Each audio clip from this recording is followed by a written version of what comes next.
Welcome to Keeping Current with Grubby and Minx. I am your host, Grubby Grubberson. On today's episode, we meet with Carne de Hombre's new CTO to discuss their partnership with the War Amps Foundation. Is the Russian president Putin us on? And Raytheon's new green initiative brings hope to the Indian Ocean. And our final story, producer Dave preps us for the Matrix. But first, Belle Delphine. Is her content drying up? Let's discuss. Well, quite frankly, I'm like most red-blooded American men. I subscribe to Netflix. I subscribe to Hulu. Amen, and I subscribe to Belle Delphine's OnlyFans. Amen, brother. And quite frankly, the $27 I pay for the premium OnlyFans package, much like her bathwater and her pussies, dried up. Dried on up. Why is she not making content? Does she feel like she's better than her fans? I think she does. I think that she's coasting on that, what are those called? Those bouncy ball things that people do for exercise. What are those things called? Exercise balls? Big old bouncy balls. The big old bouncy. I think she's coasting on her big old bouncy dick ball that she did that one scene in. That's right. She is coasting and bouncing, riding off into the sunset. She rocketed it up in popularity on the site OnlyFans, and she has left only her fans in the dust. Amen. All right, let's start the show.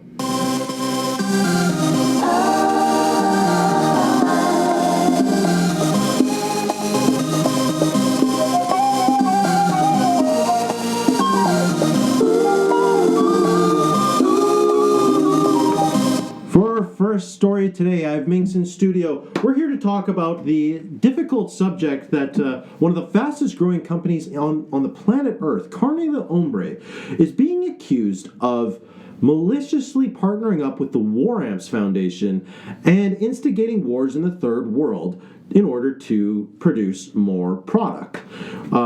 Minx, we have right here, and we're actually going to go to a phone call with Manuel Miguel, who is the CTO and, in fact, the grandson of the founder of Carne de Hombre, Esteban Avalas dos Santos Miguel. But before we pick him up on the phone, Minx, what's the public thinking? Give me a temperature reading. This is just another example of, liberal crybabies in the world really pushing down emerging companies. Governments are overstepping their means here to try to stop innovation. Well, I think you're absolutely right. And let's bring Manuel on. Manuel, can you hear us? Yes, I can hear you. Thank you.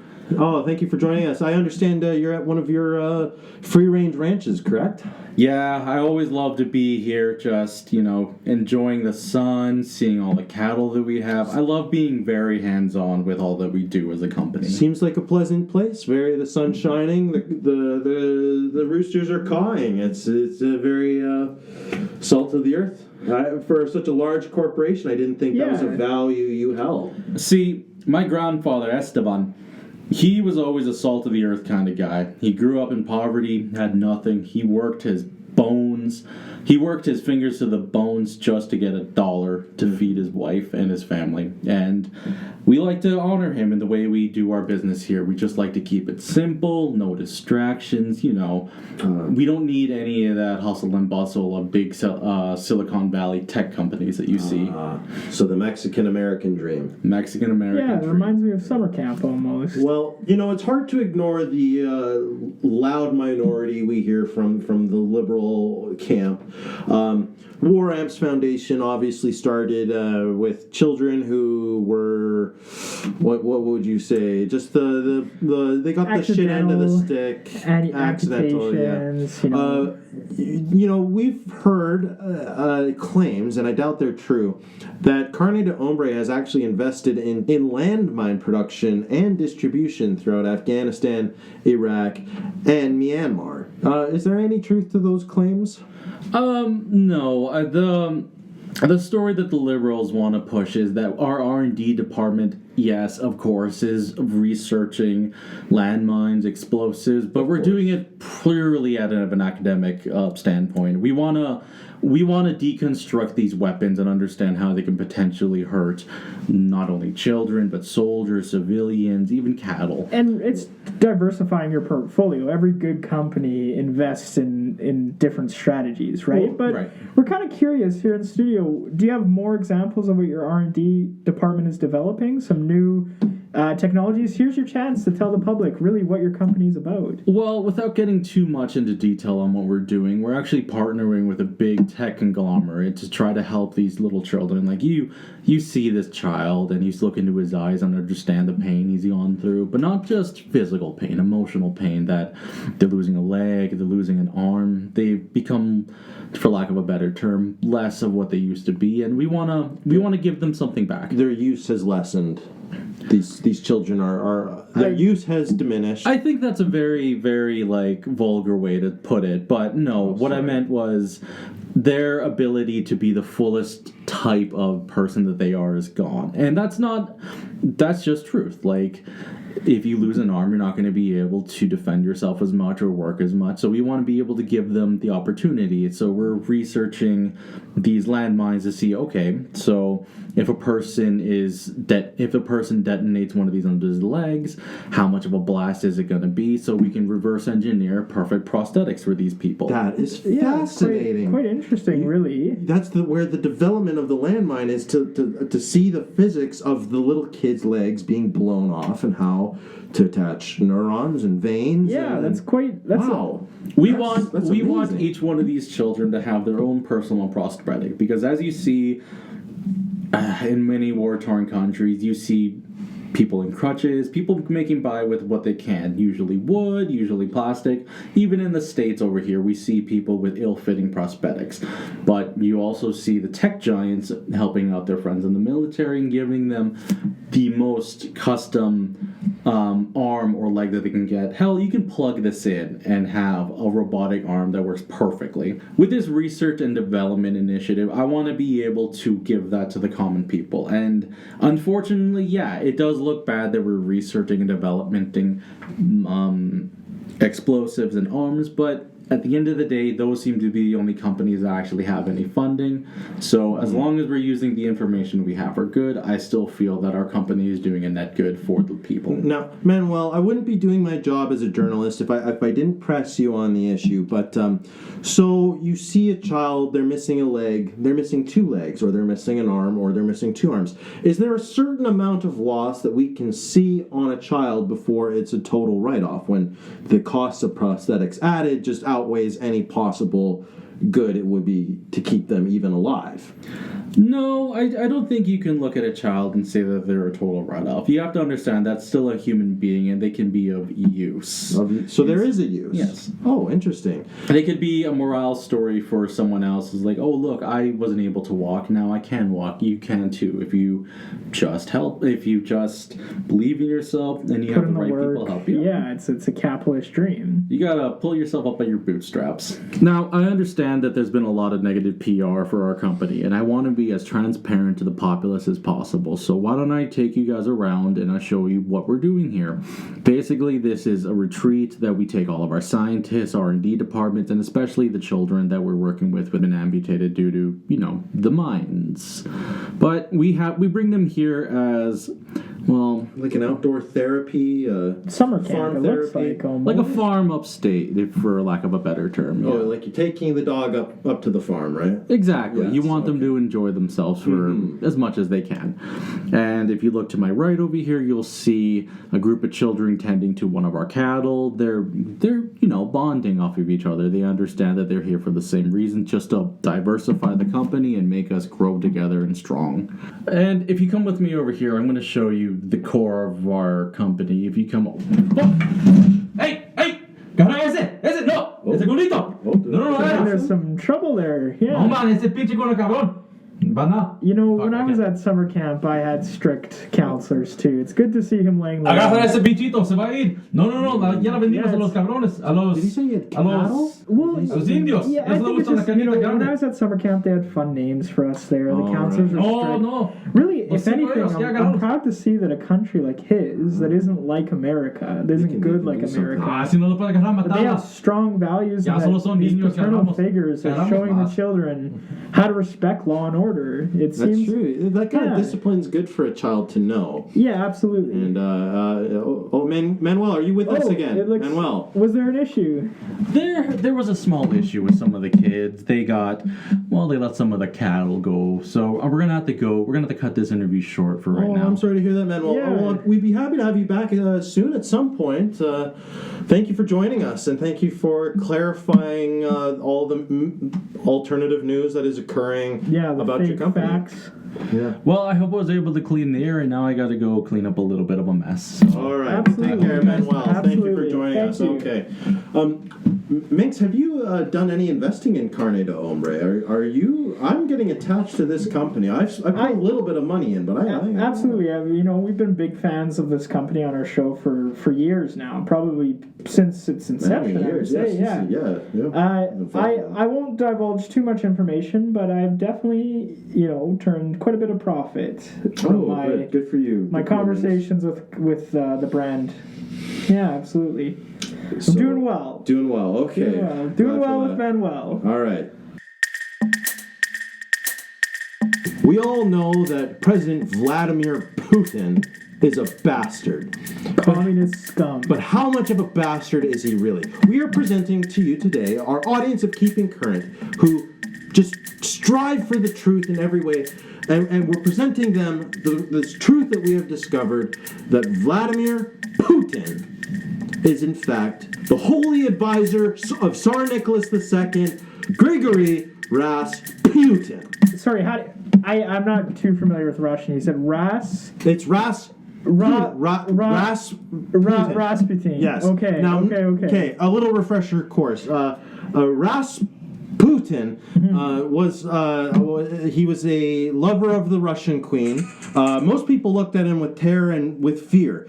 But he was this powerful force in the popular culture. The Russian women thought he was such a lovely, lovely man. He was a Bible preacher, and he had this passion, this drive, this flame.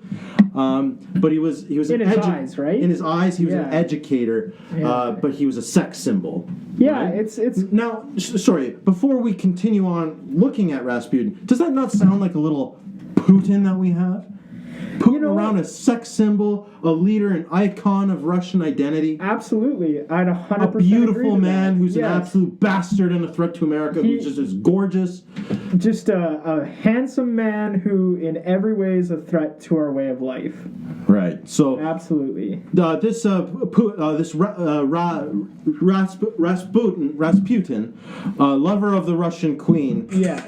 Yes. Yeah. Amen. He effectively was the de jure leader of the Russian land, and he diminished the ability of the Tsar. He was very disrespectful to the authority that he came into. Again, like Vladimir Putin, who has carved his leadership by manipulating and twisting the democratic policies that the Russian Federation Again, were based yeah, on. just a communist tactic to be just a It is bastard. absolutely communist. No respect for his elders. They're so similar. I get confused. Rasputin. Yeah, just say it out. So it's Putin. Putin easy. Ross. Like that. Ra is the heart. Rasputin. Yes. So he was an alcoholic. He was a sinful, debaucherous creature. An evil sorcerer. An evil sorcerer. But the people eventually were like, we can't have this man destroying us. We need to The kick him out. capitalist spirit, Uncle Sam. Yes, the revolution, the American Revolutionary, not the in Russia. but it was the communist revolution. The revolution occurred to topple this debaucherous, sinful, amoral Christian, but like kind of a witch Christian. Yeah, not a real Christian, more of a bastard Christian. So they put some poison into his wine, and he drank it all. And he said, "I felt fine," and he took forever to die. And Rasputin. Yeah. They had to shoot him until he was dead. Because he fought for life, and Vladimir Putin seems to be fighting for that to this very day. Yeah, you see, I've heard that there's a communist blood ritual, that the reason that they support these collectivist immoral values is really because their leader will sap the life force of his people. Mm-hmm. So you shoot Rasputin, or Rasputin. Yeah. So you shoot Rasputin, Rasputin. Once. That's the sound of the fire, right, of the bullet. Yeah. Bang, bang. You shoot him once. That's just the death of some farmer he's taking advantage of. He still has their life force. Does Vladimir Putin not fill the mold of this Gregory sorry, pardon me, Rasputin?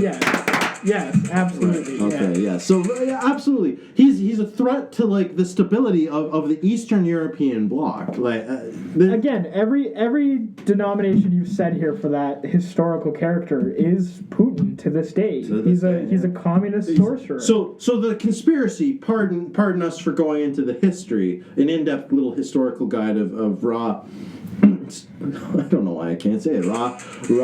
Rasputin. Yeah. Yes. So the theory goes, again, off of this communist sorcery, is that Rasputin,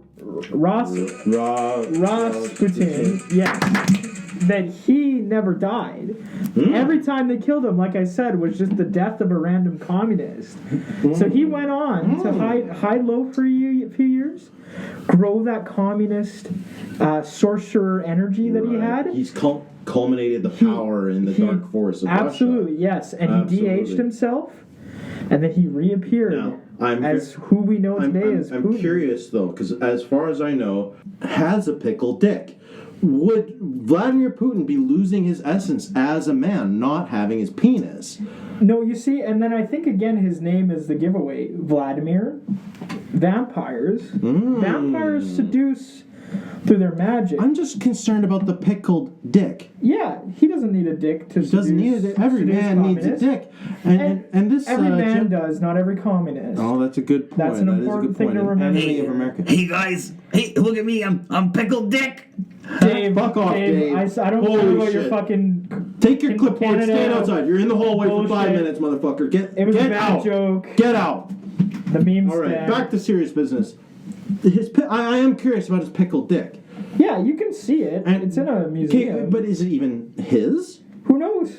It's Right? the mysteries of communism. I'm just saying, Vladimir Putin is a masculine creature. He exudes the masculinity we all know and love. Absolutely. But love. It's that vampire temptation. Rasputin has the... his dick just it seems to be a part of him. I can't escape that. That's probably the biggest part of this conspiracy I disagree with. Maybe his dick is autonomous. Autonomous pickled dick. And we don't know what it does. Have you heard of those squids that they put in aquariums and they've learned to open their cages and they go out at night? Who's to say that Vladimir Putin's pickled dick isn't autonomous? We don't have video feed of that museum. That dick could be unscrewing that jar every night and going on its own communist adventures. So it's probably leaving the jar and infecting the weak-minded, like Sleepy Joe Biden. Absolutely. And convincing him to stand weak in the face of Russia. That's what's unsettling our American democracy. Well, that's a lot to think about. We have to worry about Rasputin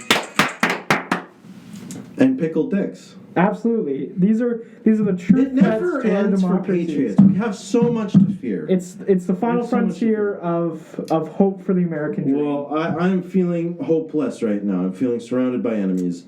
But hopefully our next story, which will be led by producer Dave, we'll let him in just a moment.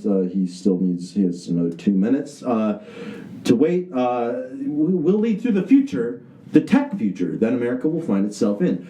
Please listen to these messages from our sponsors, and we will get back to you with the brave new world that we will have. Damas y caballeros, los cocineros de Carnita Hombre tienen orgullo para presentarte nuestro nuevo producto, Chico Tico, un sabroso alternativo de pollo y res para tu familia. Pruébalo hoy con Carnita Hombre. Vos sabés lo que es. At the top of the show, I said that producer Dave would be finishing off the episode tonight about his Matrix Elon Musk nonsense, but he would not shut the fuck up about it. So we're going to just go ahead with producer Dave, because he's just being a whiny little bitch. And then we're going to finish today's episode with our piece on Raytheon's brand new, interesting green initiative. Yeah, thanks for bringing that up here. This is actually a really cool opportunity. I think it's really amazing technology that we're getting to see in the world today. Elon Musk, he's created something called the Neuralink. Essentially, you guys have all seen The Matrix, right? Okay, slow down there, buddy. Yeah, What's going on here? Elon Musk and the neural link, huh? All What's right. that? Taking a step back, The Matrix. You guys have seen it, right? Yeah, I think I've heard I of don't it. really watch nerd things, but I've like Keanu Reeves. So He's what that about cool guy computer- from John Wick. Oh, That's a good movie. they're eating their delicious steak in that one, right? Yeah. The delicious steak, absolutely. So, Ooh, I like steaks. in the movie, Chico Ticos. Have you had that? Yeah, it reminds kind of like a veal taste to it. Yeah. Anyway, it's very tender. What were you saying, Dave? you plug in with the Neuralink, much like they do in The Matrix. Where are you plugging it in? It's going to be basically hooked up into your brain. Okay. They're going to Is it do. USB or like a power outlet or? I'm not entirely sure Is what this the an input aux cord? output. I hear kids talking about aux cords. Pass me the aux cord. Like the cow? Yeah. Oh. No, aux is in like auxiliary. Yeah, but okay. much like that. I don't actually know exactly what the plugin is going to be, or even if there is going to be a plugin. It could all be Bluetooth, which would be really fucking sick. So you're going to be able to put the Neuralink. They're going to surgically put it into your brain, and they've already got pigs that have the Neuralink installed in their brains that can control like machines and robots in another room just simply by using their minds. Wow, and you're really excited by this, Dave. I've never seen a fire in your ass like this before. No, I did some research on it. I signed up on their newsletter thing to be one of the people that potentially could be getting the program installed into them. Okay, so what does that mean? So they're going to put you under. So you won't feel a thing. You won't remember the process. You're going to be completely out for it. They peel you back, stick the Neuralink onto your brain. Kind of looks like a glove that sticks across there. A bunch of sensors attached to a bunch of places.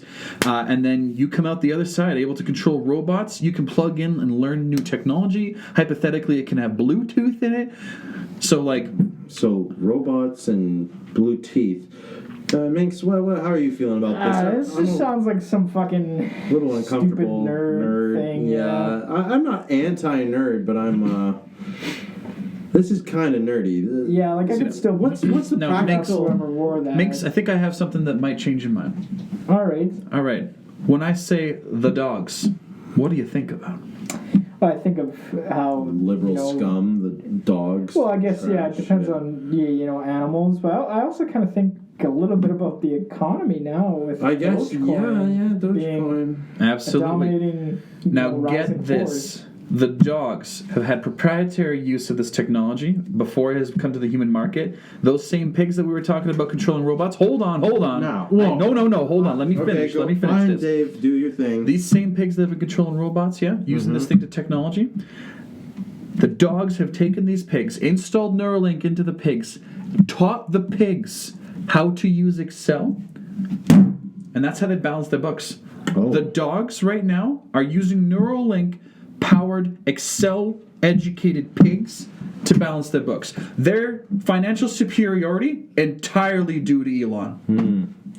So tell me about Excel. What is it? Should we fear it? I'm not entirely sure.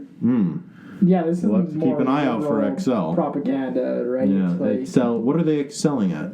Excelling at well, warping. excelling at the market. It sounds like. I can tell you what it so isn't. tell us what these pigs. Yeah. Well, I can tell you what Excel isn't. I isn't? looked into And Excel. sorry, It's this- not a shell. It's not a shell like an Exxon. This isn't I- NFTs. I've heard of those. Is this a crypto coin? The Neuralink. Dogecoin. Neuralink, is it a coin? Can I No. invest in it? No. Is it a bull market, as they say? No. No. Neuralink is a physical device that's installed into your brain. So it's like a fungible token. Yeah. Not a it is fungible. It's an FT. Yeah. FT, yes. Okay. Sorry, I'm just trying to make it make sense in my head. This is complicated. Absolutely. And if you have questions, ask a pig. They're the smartest ones in the room right now. Well, I think I already am. So yeah. I'm not on board with this. Elon Musk. Unless I can make some money. That's a but- pretty foreign name. I've never trusted him. He's been how do you say, from the continent of Africa, just really upsets me. I don't know what it is, but I don't think Elon Musk, he's a little overrated, in my opinion. Do not speak ill Jesus. of Elon. Okay, well, this sounds like are you reciting something from one of your, role playing games, as you call them? No, man. I'm just saying. Is Elon Musk a sorcerer in one of your Hold on. games? Minx. I'm just saying Elon has gotten a lot of flack from the mainstream media, which I thought you guys would be against. Yeah, I but, mean, okay, let's clear up. No. Here it is. It sounds like you guys are on the team of the mainstream media because they don't like Elon either. Well, okay, Okay, Dave, dial it back break here, it yeah. down. Put yourself in Let's gear, buddy. pros, cons. Elon. Con. He's an immigrant. An African one An African immigrant. who is getting in the way of NASA. Yeah. He's competing with Jeff an Bezos, American a dream. fully American company. the deprivatization of any fucking department, and you guys Okay. now you guys are It's a apparently crown jewel of the sucking on Cold Joe's War. dicks over here. Joe Biden, he's asleep Yeah, at the Joe wheel. Biden's He's off not the part of table this here. We're conversation. talking about good and bad. I think you're standing up to him because he's one of those filthy Canadians like you, Dave. Oh, so he's that- African and Canadian? Yes. Well, that's most immigrants are ambiguously not American. You're saying, yeah, exactly. You're saying African, you're Canadian. I hear not fucking American. Yeah. And frankly, economically, the most destabilizing thing in the last year is Dogecoin, and Elon is propping that up. He's artificially inflating it by basically hedging it against his fake Tesla company. I hate Elon Musk. I think we're done. I think you could have just turned that off with your Bluetooth, Dave. Jesus Christ. Okay, right? We're set back up. Dave, how are the levels? They're all looking great here. They're all looking good. they're all looking great. They're all looking Elon up in here, right? Real musky in the Excellent. studio, Okay. eh? For our final story today, we're going to discuss the company Raytheon, their new green initiative. Following the news of the luxury car liner bursting in flames in the ocean, Raytheon has decided to give back. Joining us in studio is a panel to discuss this new initiative that Raytheon's working on. Of course, I have Minx here to discuss. And we have Todd Carmichael, a representative of Raytheon. Thank you, Todd, for joining us. Pleasure to be here. And we have Dr. Dasato, an environmental scientist. Thank you, Dr. Dasato. You're welcome.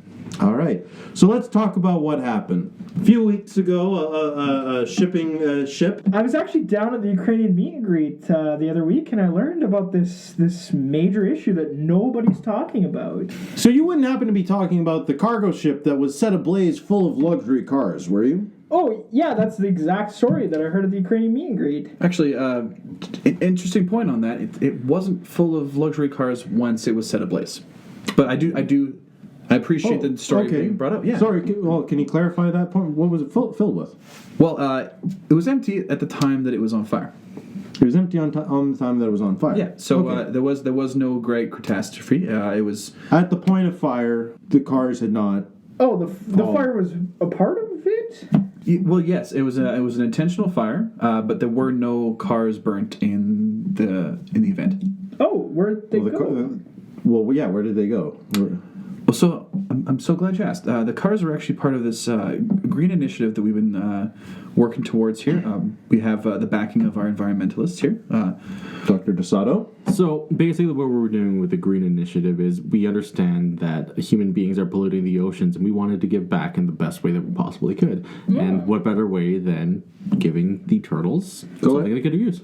Yeah. Oh, so what we've done is we've teamed up. It's a multinational initiative, I suppose. It started off with a couple of people in Seattle. They suggested that we do this, and then they paired up with us. We got the environmental backings. The journey, I can take you. I'll take you through I want to hear this journey because I thought it was human error that led to just a standard shipping mistake. Yeah. Oh, no, this is. I want us to be very clear that we specifically designed these cars not to be ablaze. That's it. Oh, Okay. yeah. I want to know where They're the not meant to be ablaze. No, the cars were not intended to be ablaze. They were intended to be returned to the fish. Right, but they obviously were on. They were ablaze. But that's not intended. They weren't manufactured to be that. yeah. Where'd the cars go on the cargo ship? It's in the name. Where did the cars go? The cars go to the fish. They went to the fish. Yes. So why did they go to the fish? Well, I'll explain that. So the cargo ship started in Seattle, As many ships do. as many ships do. Yeah, there's a lot of water there. After speaking to our environmentalists, we realized that there was a need to reoxygenate the water, and we thought if we're going to do this, we're going to do it the best way possible.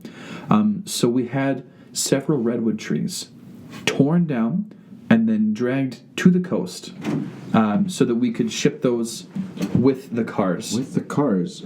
Absolutely. So, I just want to ask Dr. DeSato. Trees very often replenish the atmosphere with oxygen, correct? That's what we've been told, yes. For chemistry, doctor, water is H2O, so there's two of the H's and O's oxygen, so we need more oxygen in the ocean, right? Yeah, we need to shove as much O in there as we possibly can. Yeah, some H2O. The O is too. currently outnumbered by the Yeah, H. it's not 2 to balanced. 1. Yeah, Not that's a balanced huge as all problem. things should be. Yeah, Now- that's a real issue. As we've been told, trees produce a lot of oxygen, so the main idea behind this is Allegedly. allegedly, yeah. Yes. if we put a lot of trees back into the ocean, it will put more oxygen back into the hydrogen and the oxygen found in water. We get more O for our buck. That Yeah, that's checks good. out Yeah, to me. Cue my multi-billionaire company. All right. Absolutely. So we took these redwoods after dragging them to the coast, loaded it up in the cargo ship. We then took this cargo ship, took it to Germany, where we loaded up these luxury cars. Once we had the cars loaded into the cargo ship, we unfortunately could not carry the redwoods in there as well. So at this point here, we put them into the water, just kind of souped up the engine a little bit, and we are now dragging the redwood trees behind the tree. Dredging them. And in a way, you're kind of planting them throughout the Well, world that's how as you you get go. the oxygen into the water, Yeah, right? It's a big tree. It's The got way- a lot of oxygen. The way that I've had Gotta to spread that out like you're seasoning a dish. the way that I've had to explain this to basically every world leader that's brought questions to this is Oh yeah, those is dummies. those- eh? they just don't Qualified. They don't understand the science of what we're behind. they Never don't do. understand the Never science. do. Picture it like making bubbles with those wands. As you drag the wand through the air, it leaves the bubbles behind, much like these redwoods scuttling across the ocean is creating bubbles of air. Bubbles of air. Now, I'm no scientist, I'm no physicist, but as you pull the giant redwoods, which are known to be some of the largest organisms on the planet, they're not injuring any marine wildlife as you're pulling them, correct? There's not physical contact directly? Not that we've been able to see. No, we haven't. Well, to be fair, we haven't specifically looked in those areas, but we're pretty sure they're not. No, we were very careful with our preliminary studies to make sure that we were taking the trees outside of the environment, so that they would have no impact on the environment. No environmental damage. None They're at all. outside of the Oh, environment. yeah, that makes sense. Any animals that are destroyed or lose their lives through this process, we tried our very best to ensure those are minimal numbers. Minimal numbers. And it doesn't matter because they were outside of the environment. Yeah. Anyway. They don't count They're not towards the part of the environmental damage as they aren't in the environment. It's a lawless, lifeless place, the ocean. But So I hate to challenge the great Raytheon and Dr. DeSato, but we have a little scoop from a freelancer saying that you have left a trail of elephant tears in the wake of this cargo ship. Now, as you understand, elephant tears aren't salinated, and our goal here is to desalinate the ocean with these elephant tears. So if you really think about it, we're providing drinking water to the unfortunates that don't have access to this water. And to many of the fish. Yeah. That drink water almost every day. Elephant. To clarify to the audience, I sometimes refer to whales as sea elephants, and so that is what we're talking about here when we're talking about the trees hitting the elephants in the water from the cargo ship. I can see that's a very easy mistake to make for someone that's scientifically ignorant. But yes, we do hit whales with the trees, but like I said, we keep those casualties to a moderate minimum. To a minimum, okay. Yeah, I think that's acceptable. Yeah, and now to continue the journey here, once we've left Germany with our boatload of Porsche and our trees in tow, we come around the Cape and we hit our destination of the Indian Ocean. Mm-hmm. From there, we detach the redwoods, what's left of them, to help oxygenate the ocean, as we've said before. You deliver them? Absolutely, 2-day shipping? Yeah. This also causes the local population of turtles to come up for, more air. They congregate to the location. Interesting. Absolutely, yeah. And at this point here, we administer our Porsches. So as we see turtles coming up to show interest in the redwoods or to show interest in the cargo ship itself, this is when we unload the Porsches on top of the turtles, so that we have a one turtle, one Porsche rule. We don't waste more than one Porsche on a turtle, but as we see new turtles, that's when we drop the Porsches on them. I see. So this is based on the idea that turtles are materialistic in some sense, and they in fact want a Porsche. Well, let me ask you this. Have you ever seen someone that has a Porsche that doesn't look happy? That's a good point. And Great point, Doctor. that is a really good point. Is there any scientific evidence to suggest that turtles do, in fact, have a correlation to that same effect that humans do with vehicles? Not to my knowledge, but there's also no scientific evidence to disprove the fact that they do like Porsches. So, that's a really good counter-argument, actually. And this is where our Green Initiative takes off. Funded by Monsanto, they provided all of the resources to make this a green initiative, and I think now that we've got the media attention on this, we're going to get a lot more backing, and we could do this in every ocean on the planet. It's going to be great.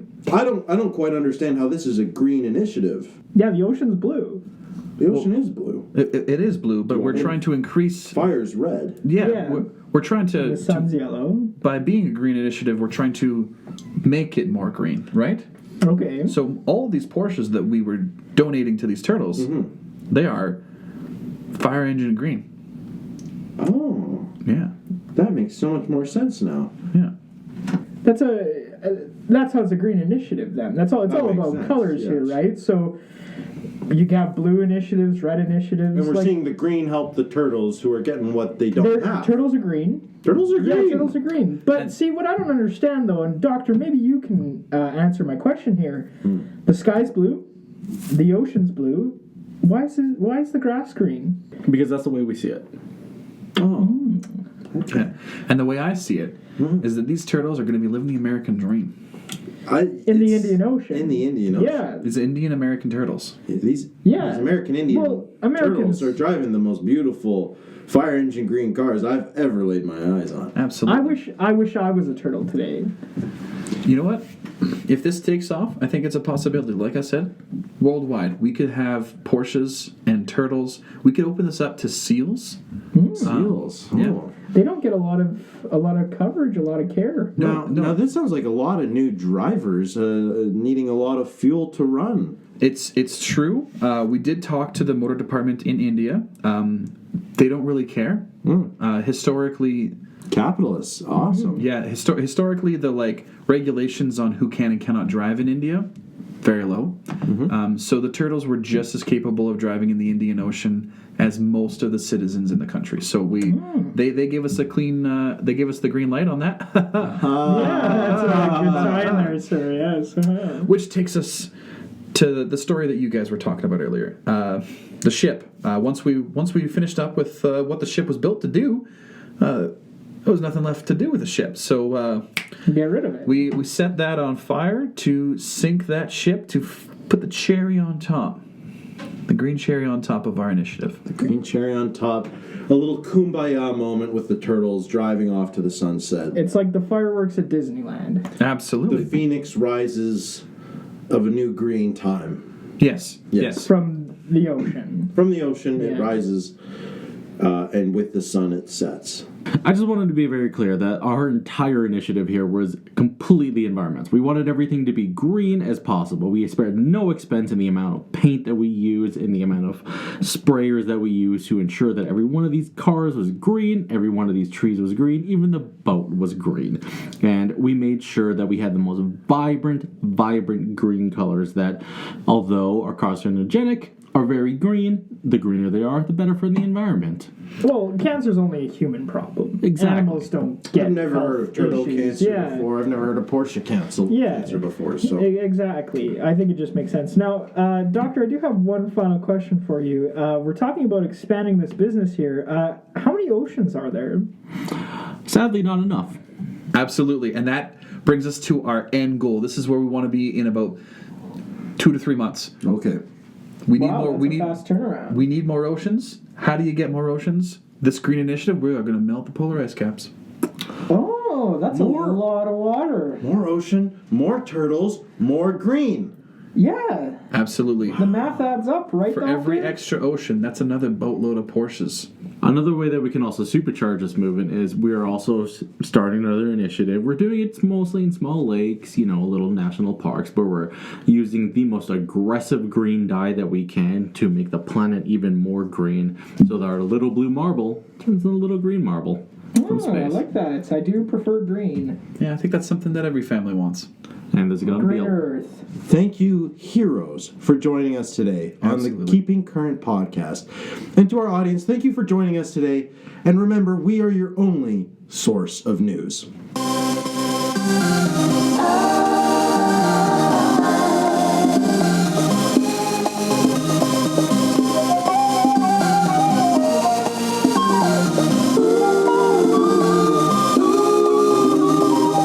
thrust his authority into. I was gonna try to throw in pickled dick somehow. Pickled but- dick. He's a pickle dick asshole. Because his dick is jarred. Yeah, yeah. I looked at a picture of it like a second ago. Why did they pickle his dick? Why didn't he pickle his dick? Yeah. Why don't you pickle your dick, dude? Because I want to use it. Well, pickle it after you die. Fair. Anyway, so this